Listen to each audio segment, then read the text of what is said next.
Good evening, everyone.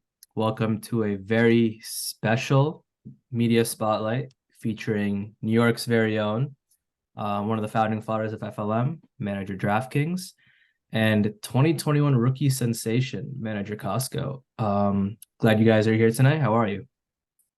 Doing well, doing well. Doing Nice. well as well. All Chilling for the right. most part. All right. Well, let's get right into it. As we head into week 7, we have quite a few headlines and stories that are brewing among these two childhood friends and rivals in regards to their seasons. Manager Costco, Jake, we'll start with you. So, your team is off to a 4-2 start, but hmm there's some controversy around the legitimacy of your success with reports of a third party drafting your team on draft night. And additionally, your lack of trading and aggression, having made only one trade historically in this league, has left some key players on your bench in several occasions. What's your game plan there going forward? Take us through that. I will admit there may have been some consulting done on draft night. I was working, and so I let my preferences be known and let my advisor kind of guide that process. But working with what I had in the moment, I obviously I feel like I've been off to a solid start. The trade controversy, I understand. I've been feeling a little bit of that controversy in my head myself. I see that I'm holding on to a lot of running backs as a parent. I'm very conservative with my trades, as some of the members of the league can tell. But it's just holding on to my assets, making sure I'm holding on to the right ones. Not going to make a trade that I'm going to regret later. But otherwise, we're looking optimistic for the future of the season and the Okay. league as a whole. Okay. Well, curious to see, how your season will pan out, with or without any trading. That will be yet to be seen. Joel, let's shift towards you, manager DraftKings. So you're off to your best start since season 1. And this year you've been making some risks that have paid off nicely with your guys Cooper Kupp and Travis Kelce getting healthy as we approach the halfway point.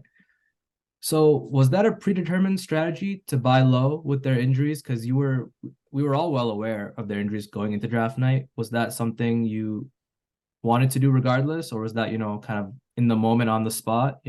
Take us through that draft night.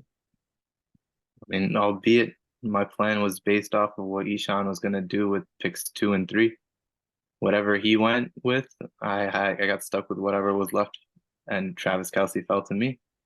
I knew what one game was gonna be tough playing without him, but it was worth it. And for round two, I'm just gonna be real. I have no idea how Cup fell that far to me.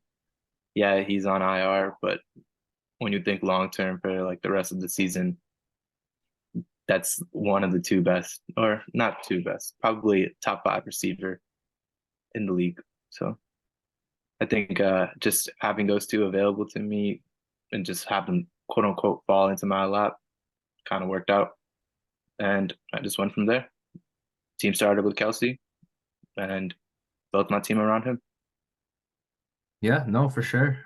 Cup has been healthy. Kelsey's working his way back, so definitely you've turned into one of the stronger teams in the league. So excited to see how your season goes.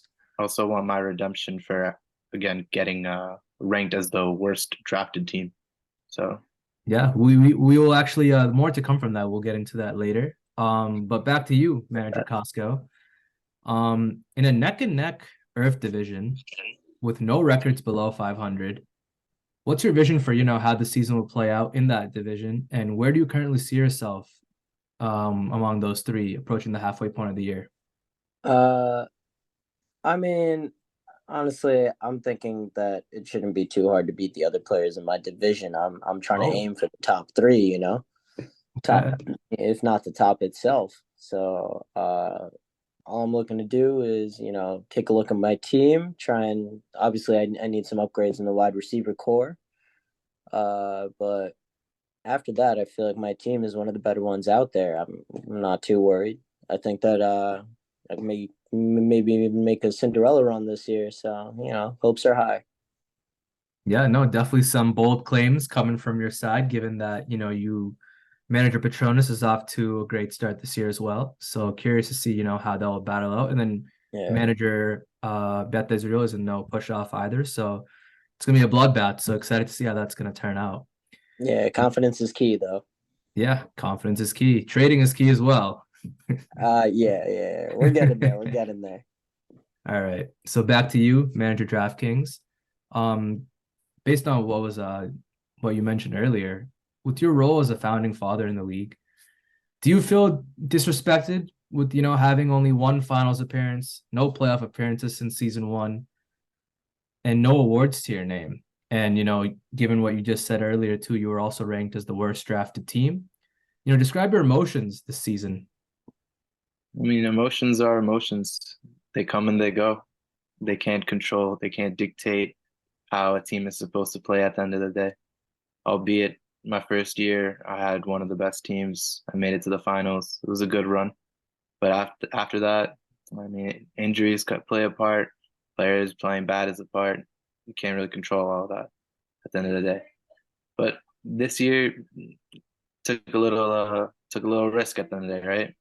So had to try out something new, and I want to see how it plays out. I really think more so thinking long term in terms of when it came to drafting definitely played a role. So I guess even though I was ranked as the worst, I mean rankings don't really mean anything at the beginning because you never know what's going to happen. It's a long 16, 17, 18-week season at the end of the day.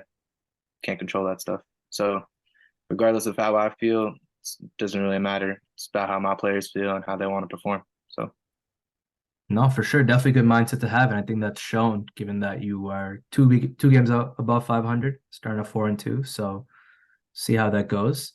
And, final question before we wrap it up. So this is for both of you. Your power rankings aside, who are your top four teams right now in the league? Costco, I'll bring it back to you.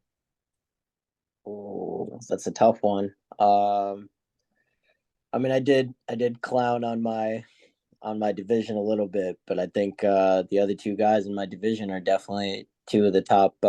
You said four, right? Two of Yeah, the top top four. four teams. And honestly, I think Jolu back with Cup and Kelsey actually would take four, and I honestly I really like Sarthik. I mean, I forgot the team name. Yeezy's team as well. Yep. So you would say DraftKings, Easy, and then who are your other two? McDougal's and Petronas. McDougal's and Petronas. Okay, it's definitely a formidable four. Um, Definitely some great teams. DraftKings, how about you? I'm gonna assume I can't include myself, right? Hey man, it's your power rankings. We want to I You've know been beg what your you taking the kidding. think. humble I'm route the putting whole. myself too, okay? I'm sorry. Okay, I mean, okay. obviously McDougal's with the start of 6-0 is kind of crazy. Not gonna lie, I don't know how that he got the team that he got. I'm also kind of pissed off at the fact that he got Justin Jefferson. I hope to God he doesn't come back, but Yeah, we'll see how that pans out. it is what it is. And that's probably number one. I'll put myself two, and then a close neck and neck between three and four, probably between Mr. Costco over right here and Petronas. Petronas just struggling out here. Also, can I give an honorable mention out to UFC? I think his team is probably one of the most underrated teams. It's just having 800 points scored on you in the first 6 weeks is kind of tough. Yeah, I'm gonna give him an honorable mention. no, for But sure. That's definitely some interesting answers. So you would put McDougal's at one, that's unanimous. Put yourself, Petronas, and who's at four? Costco, Costco. Okay. It's a pretty solid interchangeable four right between there, them, but all in the deep playoff hunt. And yeah, UFC, he had a big win the other night. So he's always a scrapper, as we've seen over the years, and a champion. So interesting to see how his season will pan out. Mhm. But I think that's all we have for tonight. Glad both of you guys joined tonight. And best of luck in your matchups this week. Costco, I believe that you play I was trying to see. You play manager Petronas, so all that smack talk will be proven this weekend. So We'll that have is to a big see. matchup to look out for. I got a lot of And people on buys this week, so yep, yeah, definitely the not buys. gonna try and make any excuses, but Yeah, you the know, buys will we're gonna definitely fight our be a big hardest out factor. here, and hopefully my wide receiver core will overachieve to the max. Yeah, no, definitely bye weeks will take into effect going forward. And then manager DraftKings, you have a matchup against Taco Go Bell. Bell. Yeah, I don't know. I've been sending him a lot of trades. I hope that really backfires for him. So, because he makes nothing of them. Yeah, trading seems to be a bit of a theme here in terms of things to improve upon. But hopefully, as the season goes, we will see we'll see some changes. I mean, I'm just gonna say it. Watch out for a big trade potentially coming soon. Okay. Okay. I guess we'll end off a bang. So that's all we have for tonight, guys. Tune into the matchup this week and take care.